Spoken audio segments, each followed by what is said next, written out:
70 வயசு நடிகர் கூட 56 வயசு நடிகை சீதா படுக்கை அறையில ரொமான்ஸ். வைரல் ஆகிற வீடியோ. ஆண் பாவம், உன்னால் முடியும் தம்பி, வெற்றி மேல் வெற்றி, மருது பாண்டி, ஆயிரம் பூக்கள் மலரட்டும், பாரிஜாதம், புதிய பாதை மாதிரியான பல தமிழ் படங்கள்ல நடிச்சு அசத்தின நடிகை சீதா 1968வது வருஷம் பிறந்தவங்க. இவங்க 1980கள்ல திரைப்படங்கள்ல நடிக்க ஆரம்பிச்சதுக்கு அப்புறமா பல்வேறு படங்கள்ல வாய்ப்புகள் இவங்களுக்கு தேடி வந்துச்சு. அந்த வகையில இவங்க தமிழ், தெலுங்கு, மலையாள படங்கள்ல நடிச்சு தன்னோட அசத்தலான நடிப்ப வெளிப்படுத்தியிருக்காங்க. தமிழ்ல முன்னணி நடிகர்களோட நடிச்சிருக்கக்கூடிய நடிகை சீதா, பார்த்திபன் இயக்கி நடிச்ச புதிய பாதை படத்துல நடிக்கும்போது, பார்த்திபன் கூட காதல் ஏற்பட்டு பெற்றோர்களோட எதிர்ப்ப மீறி அவர கல்யாணமும் பண்ணிக்கிட்டாங்க. அதுக்கப்புறமா 2 குழந்தைகள பெத்துக்கிட்ட இவங்க, அவங்களுக்குள்ள ஏற்பட்ட கருத்து வேறுபாடு காரணமா விவாகரத்து வாங்கி பிரிஞ்சு வாழ்ந்துட்டு வராங்க. அதுக்கப்புறமா சீரியல் நடிகர் ஒருத்தர காதலிச்சு கல்யாணம் பண்ணிக்கிட்டு, அந்த மன வாழ்க்கையும் சரி வராததுனால, மறுபடியும் தனியா வாழ்ந்துட்டு வராங்க. இந்த நிலையில திரைப்படங்கள்ல மறுபடியும் சின்ன சின்ன கேரக்டர்ல நடிச்சுட்டு வரக்கூடிய இவங்க, வெப் சீரிஸ்லயும் நடிச்சுட்டு வர்றது ரசிகர்கள் பலருக்கும் மகிழ்ச்சிய குடுத்திருக்கு. அந்த வகையில இப்போ திரைப்படங்கள் மட்டும் இல்லாம டிஸ்னி ஹாட்ஸ்டார்ல மை பெர்ஃபெக்ட் ஹஸ்பண்ட் அப்படிங்கிற தொடர்ல தன்னோட அசாத்திய திறமைய வெளிப்படுத்தக்கூடிய விதத்துல நடிச்சிருக்காங்க. இந்த படம் ஆகஸ்ட் 16ஆம் தேதி டிஸ்னி ஹாட்ஸ்டார் ஸ்பெஷல்ல வெளிவந்த நிலையில, இதுல இவங்க கணவரா சத்யராஜ் நடிச்சிருக்காரு. அது மட்டும் இல்லாம 70 வயசு நடிகர் சத்யராஜ் கூட 56 வயசு நடிகை சீதா படுக்கையறை ரொமான்ஸ் காட்சிகள்ல நடிச்சிருக்காங்க அப்படிங்கிற விஷயங்கள் இப்போ இணையத்துல பரவி புகஞ்சிட்டு வருது.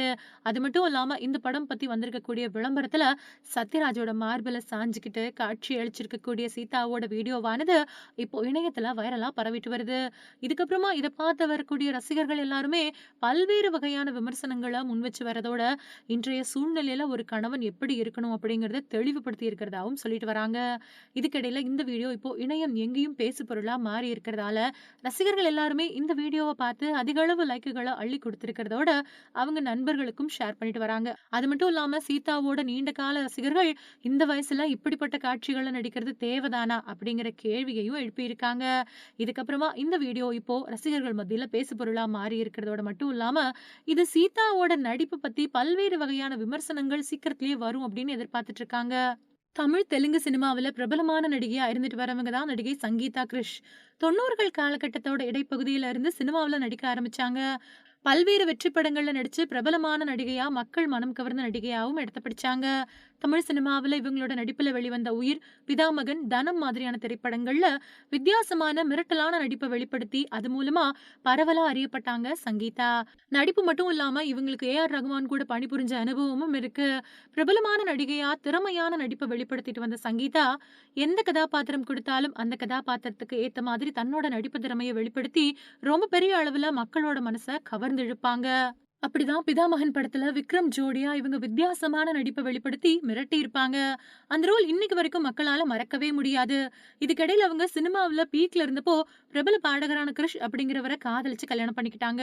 இவங்களுக்கு ஒரே ஒரு பெண் குழந்தை இருக்காங்க. கல்யாணத்துக்கு பின்னாடி தொலைக்காட்சி தொகுப்பாளினியாவும், தொலைக்காட்சி நடுவராவும் பல நிகழ்ச்சிகள்ல பங்கெடுத்துட்டு வராங்க.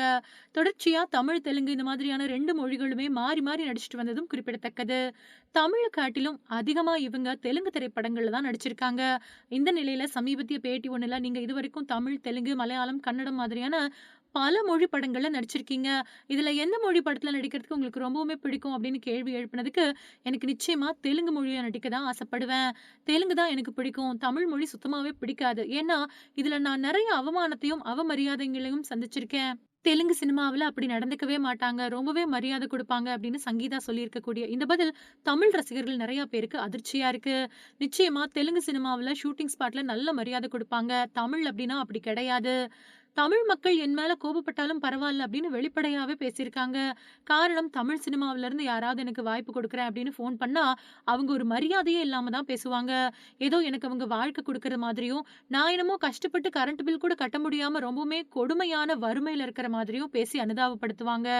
உங்களுக்கு இவ்வளோதான் சம்பளம் அப்படின்னு அவங்களே முன்கூட்டியே முடிவெடுத்துருவாங்க. நீங்க வந்து நடிச்சு குடுத்துட்டு போயிடுங்க அப்படின்னு சொல்லுவாங்க. அவங்க தானே எனக்கு ஃபோன் பண்ணி கூப்பிடுறாங்க. நான் ஒண்ணும் வாய்ப்பு கேட்கலையே. அவங்க தானே ஃபோன் பண்ணி கேட்கறாங்க. இருக்காங்க. அப்ப நான் தானே என்னோட சம்பளத்த, என்னோட ஒர்த்த சொல்ல முடியும், முடிவு பண்ண முடியும். அவங்க யாரு என்னோட சம்பளத்த டிசைட் பண்றதுக்கு? எனக்கு அவங்களே முன்னாடியே ரேட் பேசிருவாங்க. அதுக்கு பின்னாடி நான் போய் நடிச்சு குடுத்துட்டு வந்துடணும் அப்படின்னு சொல்லுவாங்க. இது எனக்கு ரொம்ப பெரிய அவமரியாதைக்குரிய விஷயமா நான் பார்க்குறேன். ஆனா தெலுங்கு சினிமாவுல அப்படி கிடையாது. நடிகர், நடிகைகளுக்கு சக மரியாதை குடுப்பாங்க. அதனால தான் எனக்கு தமிழ சுத்தமா பிடிக்காது. தெலுங்கு சினிமா படங்கள்ல நடிக்க தான் பிடிக்கும் அப்படின்னு சங்கீதா ஓப்பனாவே சொல்லியிருக்காங்க. அவங்களோட இந்த பேச்சு சமூக வலைதளத்துல முழுக்க வைரல் ஆகி கோலிவுட் சினிமாவுல பெரிய சலசலப்ப ஏற்படுத்தியிருக்கு.